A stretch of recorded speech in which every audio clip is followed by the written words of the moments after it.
What's up, Mel? Been trying to get up with you for like the last 2 days. We met up on God's Day, so it must have been meant for. All right. You know what I mean? News broke. Yeah. Terence Crawford pulls out in negotiations with Errol Spence, pursues a fight with David Avaneysan on a new app called Black Prime. Yeah. What's your thoughts? I mean, of course, I'm disappointed at the fight with him and Spence not happening because that's the fight that that we all want to see. That's the fight that makes sense. That's the fight that we believe in. That's the fight. You know what I mean? It's one of the biggest fights. You know what I mean? And we was kind of spoiled with getting Deontay Wilder and Tyson Fury. So it's like, why not Spence and Crawford? But what I have been trying to explain to people is a lot of these things that's being said through media is fish food. What I mean by that is just something to be put out there. The reason I'm saying that is because a lot of the things that's in contract and that's being said in meetings is confidential. We can't let everybody know what's exactly going on. So we taking some of what Spence is saying, we taking some of what Bud is saying, we taking with a little bit of Lee Espinosa and whatever else like ins and outs we could get, and we trying to piece it together. It's really just a big old puzzle. But I really don't know what happened. You know what I mean? Now, Bud having this thing in the tuck with Black Prime obviously has been a thing with negotiations with that for a while. But it's a such thing as not putting all your eggs in one basket. So what that means is, you know what I mean, if things don't go right here because they're not trying to really feel what I'm saying, what I'm on, I gotta have a backup plan. The reason I gotta have a backup plan is because I got kids and a wife. You know what I mean? And I ain't fighting almost a year. So just in case shit don't go right over here, I don't really see what's going on. I don't really understand what's going on. I don't really feel that. I have the option because I'm not tied down in contracts. I have the option to go over here to Black Prime and do some new shit. Again, am I disappointed? Yeah, but can I blame the man? Nah, I can't really blame him because, I mean, you gotta feed the babies. All right. His detractors are calling this a duck. Yeah. His fans is calling it a business move. Yeah. But some are saying that it's a contradiction because, throughout you said the guy was ducking you. Yeah. PBC's ducking you. Yeah. You want to fight. You want undisputed. Mm-hmm. Where do you draw the line between, hey, this is business, and that kind of rhetoric? Well, let's talk about Crawford's career for a while. Go ahead. With Top Rank. Even before Top Rank, he was kind of like, he wasn't freelancing, but he was kind of freelancing. He was taking tough fights. He was beating guys that nobody expected him to beat. When he did get with Cameron Duncan still put him in tough. He continued to win.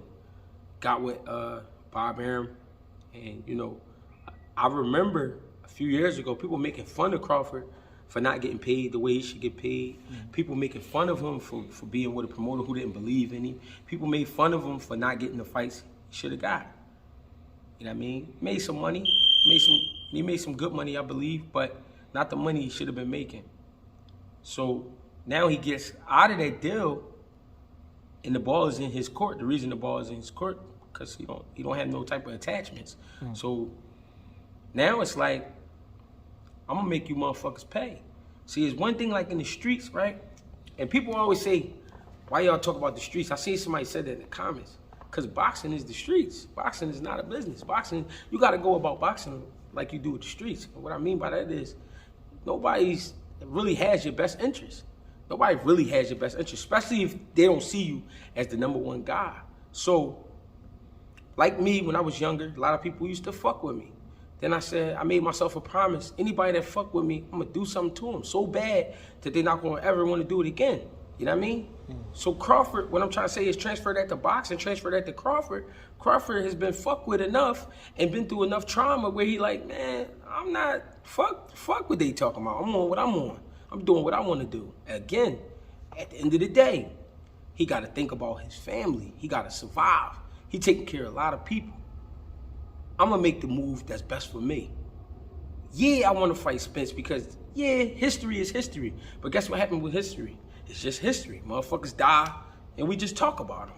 We don't really care how they end up. We don't care about how George Washington ended up. We don't care about how Malcolm X ended up. You know what I'm saying? We don't really care about the stories. Some of the shit they said and did, it hold a little bit of weight, a little bit, because motherfuckers still don't stand on it. But guess what? The Crawford name will live on. That's how he looking at it. And it's going to live on by my kids being able to say, yo, my dad made moves where I ain't have to go through what he went through. This is one of those moves. If I can get a lesser opponent who's still not, I don't give a fuck what nobody say. I checked in with Avaneysan. As soon as I saw the fight was made with him, he not easy. Yeah, he got losses. A lot of fighters had losses. But that don't make him an easy night. That don't make it easy money. Even if Crawford do go out there and knock him out in the first round, that's a guy that's going to really fight. And let's keep it real. Avaneysan is on a 6-fight winning streak, all by knockout. So he not fucking around. He derailed Josh Kelly. Josh Kelly looked good in the first 3 rounds.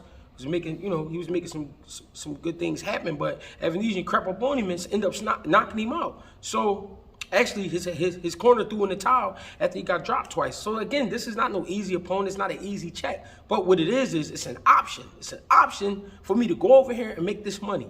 You know what I mean? The money that they either wasn't trying to give me or they wasn't trying to give me the opportunity to have.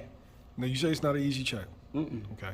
I've seen David Avaneysan in fights. He's definitely game. Yeah. Fans are looking at it as, okay, well, things didn't work out with Errol. Well, right underneath Errol, you have Keith Thurman, Jerron Ennis, Virgil Ortiz. Why didn't you place a phone call to any of them? Remember what I said about Crawford not fighting for almost a year? Yeah. It would have took another 3-4 months to make those fights. It's time to eat. Taxes is due. If anybody know about owning houses and cars and all that shit, depending on the kind of car you got, taxes, and they gonna bust you in your fucking head, man.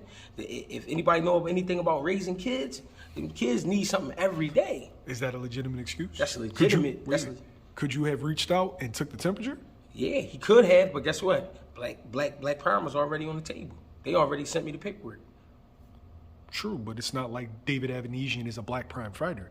Black Prime is doing in the business of Terence Crawford. But who was Black Prime? I mean, who was David Avaneysan signed to? I think he signed to Frank Warren. Frank Warren is small promoter from overseas. Well, not small. Can't call him small. No, he's not small. He's not big in the United States. He's not big over here, right? Yeah. Easier to make that fight. It's easier to make the fight with Avaneysan and make the money. So I'm going to take the back block instead of going up on Broad Street. If I go down Broad Street, I'm going to be in traffic for a while. Fuck it, I'm going down motherfucking 16th Street. So in your eyes, this is strictly a business move and not a legacy move? After thinking about it, let's think about it.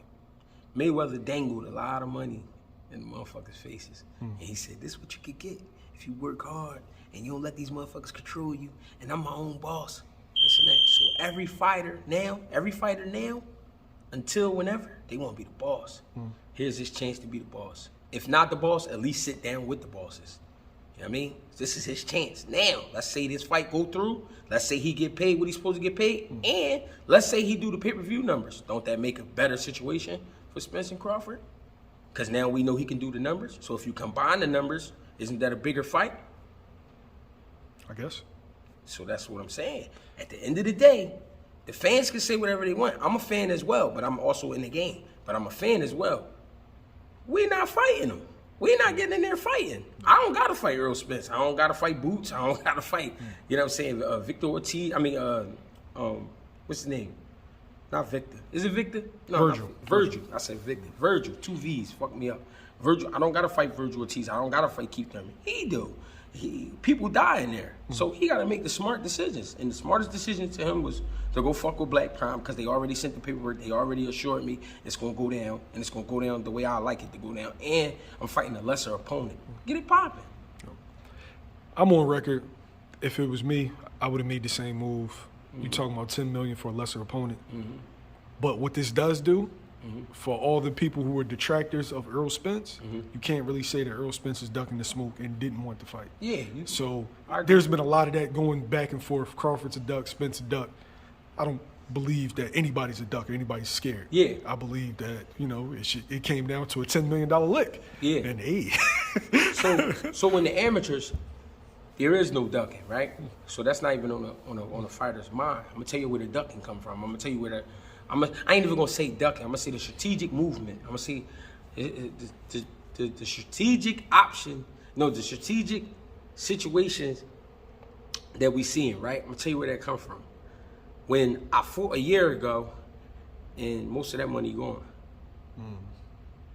and that was supposed to be like 3-4 million. And that shit that shit looking like one now. And they're like, damn, that was only 10 months ago. They be like, oh shit, what we gonna do? We got an option over here, go fuck around with this 10 million. If that's the case, Avaneysan, fuck it, I'm gonna go get that money. You know what I mean? Because legacy, if legacy was legacy, if it really meant something, Floyd would have fought Paul Williams. You know what I'm saying? If legacy was legacy. Now, you said it. You said probably the reason why he didn't reach out to them is the length and it took to make the fights. Yeah. Could somebody else argue that David Avaneysan is an easier opponent than Jerron and his Virgil Ortiz and Keith Thurman on the surface, being that he's been stopped multiple times? And now, fuck the stoppages, he an older man. You gotta remember, Crawford's 35, right? I think they said he's 35. So he's not getting any younger. His reflexes and all that slowing down. I don't care what nobody say. I don't care how hard he worked. You know what I'm saying? A little bit of that is dropping each year. He's been sitting for almost a year. I got to get to work. I got to make sure that my guns still do what they do. Even though I know they do what they do, but it's like, I got to get out here and exercise my shit.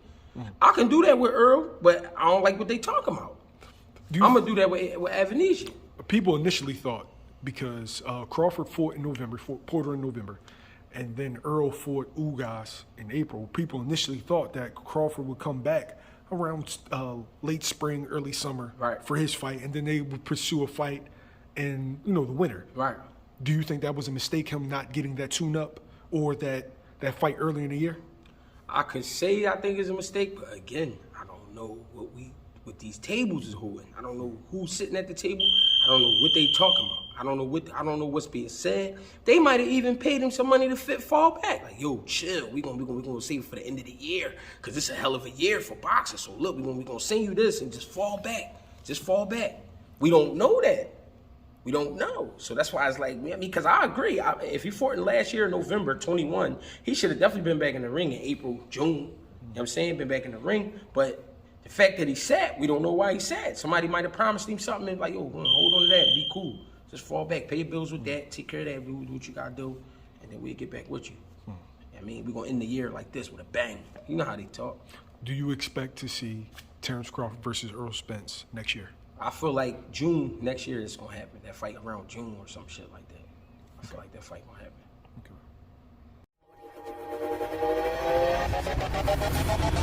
Okay.